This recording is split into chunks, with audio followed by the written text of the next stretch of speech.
Any how do I know if a guy is willing to be a provider? What can indicate to me that he is ready to provide for me and that he's totally on that wavelength of being generous and giving and that he sees value in being a provider? And I think a lot of women go into this question asking, how do I find a guy who's a provider? How do I identify men who are ready to be providers? How do I know if a man is ready to provide financially for me? And I would say that that is an approach that's going to get us nowhere because men don't come with a sticker that says provider, not provider, provider, not provider. Unfortunately, though maybe it would speed up the process. What I recommend instead is to lead with a really clear description of what you expect in a long-term relationship. So I'm going to share a few examples. One is you want a man to pay for everything. So all you have to do is say, my ideal relationship is where I contribute to the relationship as loving, nurturing, looking after all the household activities, planning the social life, planning the holidays, looking after any children we might have, looking after any pets we might have, making sure you have a beautiful home to come home to after a long day at work, and looking after myself, my mental health, my physical and spiritual well-being, so that I'm the best, most loving individual I can possibly be in this relationship. However, I don't want to or don't feel able to contribute financially to this long-term partnership. And I would love to find a man who would be willing to contribute financially and to support me financially so that I can bring the aspects that I want to bring to this relationship. Second option is where you want a man to contribute more. You still want to contribute financially, but you want him to contribute more. This might look like a 70-30% split. It could look like 60-40. It could look like 65-35. The percentages don't matter so much. What matters is more the concept that he will be contributing more. And this is where you want to be really crystal clear with your expectations and the vocabulary, the specific words that you use to describe those expectations.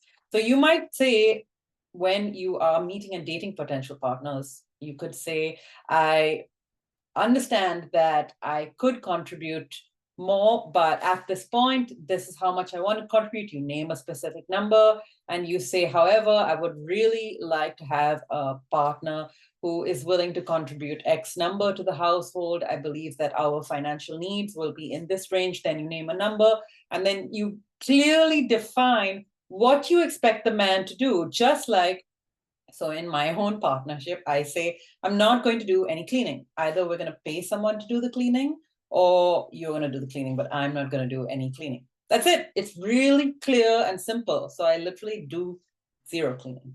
And that's what men want from you. They don't want a housewife or a stay-at-home mom or a woman who's going to work and bring home the bread and butter. Like, they're not looking for a package. They're looking for a partner. They're looking for love and affection and nurturing and someone who they can trust completely with their most precious feelings, emotions, maybe their children and their own family relations too. So you want to give any guy you're dating that sense that he can trust you from day one by leading with a clear description of what you want. Maybe that's him providing, maybe that's him being there emotionally and listening to you, maybe that is something else. But the onus is on us as women to be really clear with what we want and then let the man free. He's free to make his decision because at this point he owes you nothing. And even in a marriage, it's very difficult to lead with that you owe me mindset.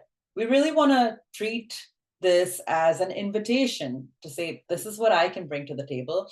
And this is what I think that my ideal partner could bring to the table or should bring to the table so that we can come together and make this really cohesive, beautiful, harmonious relationship happen.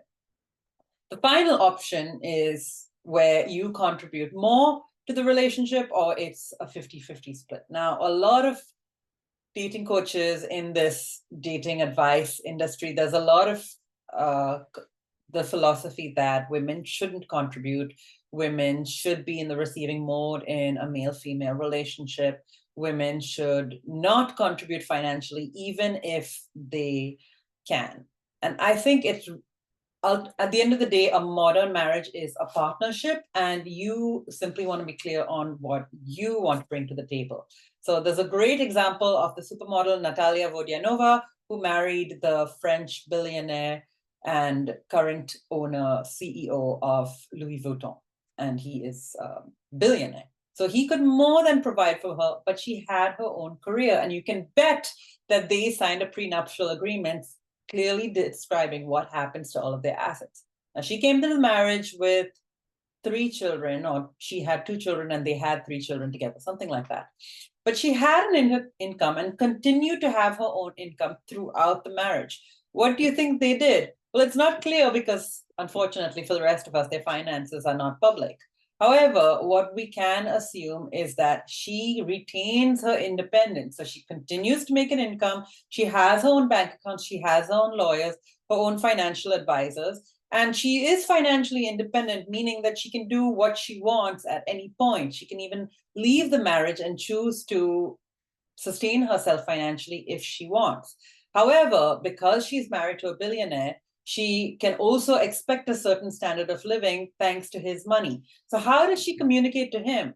Well, the most important thing, and the reason I believe that they're still together today, is that she leads with love. She's given him 3 beautiful children. She maintains a beautiful home for him. She's always impeccably turned out at all of his public events. And no matter what's going on in her career, she makes sure that she can be available for him. This is what you want to lead with. You want to lead with what you can offer the guy. And then you can say, just in terms of being rational, being logical, you can say, well, this is what I think I could contribute. This is what I feel comfortable contributing. It's not about you or any other guy. It's just that this is what I feel right about.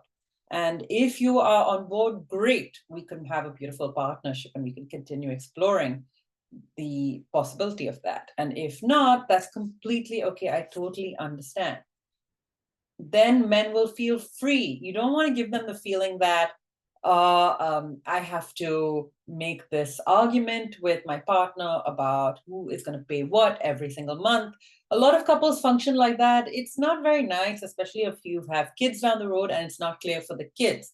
So set it up from day one. If you want a man who's going to pay for everything, then just tell him. And if he doesn't understand, you spell it out with words. And if he offers to pay, you say, that would be wonderful. Thank you very much. And you keep saying that would be wonderful.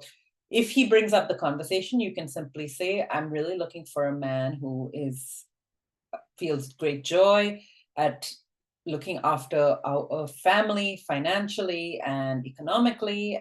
And I think that I can bring XYZ to the table as part of this partnership. The bottom line is that you want to lead with what you can offer rather than your list of expectations, because every guy is afraid of a woman kind of squeezing him dry. And you want him to instead feel excited about what he's getting. Just like when you go to the shop and you buy a chocolate bar, you're not just buying, 150 calories and milk and sugar and whey powder and yellow number 3. No, you're buying that feeling of release from a bit of stress you might have experienced. You're buying that sweetness in your mouth. You're buying that delight at tasting that combination of flavors and feeling a little bit of excitement and a little bit of curiosity and a little bit of joy. That's what you're buying. And the money that you exchange in exchange for that chocolate bar is secondary to the feeling you'll experience.